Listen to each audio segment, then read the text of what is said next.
Nigel Farage and Richard Tice have been in to see the Bank of England governor, and a lot of people have been wondering, is this an assault on Bank of England independence? But I think actually there's something more interesting going on. To some extent, Reform have a point here.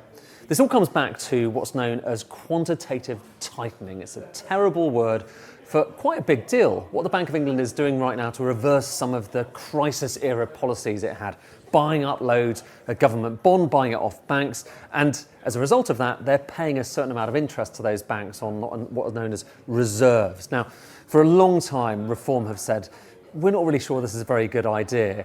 And to be honest with you, most other political parties, including Labour, including Conservatives, they haven't just wanted to touch this at all. They've said, there's no point in talking about it.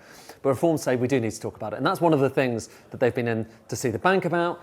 Here's what Richard Tice had to say.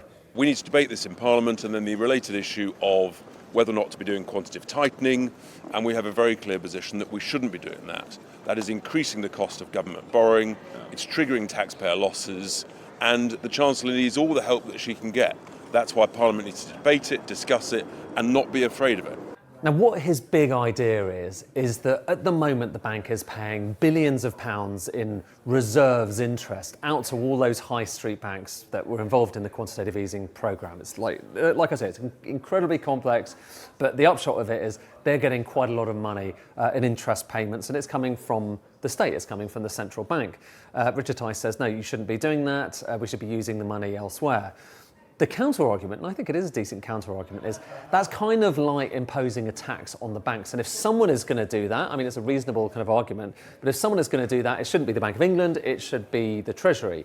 But I think where Richard Tice does have a point is that most of the other parties aren't really talking about this. It's only really Reform which is talking about it. And this is something we should be debating. Whether or not you think he's right, and like I say, I think there's some big question marks about that, this is something we should be talking about, given just how big are the sums and the fact that it affects all of us.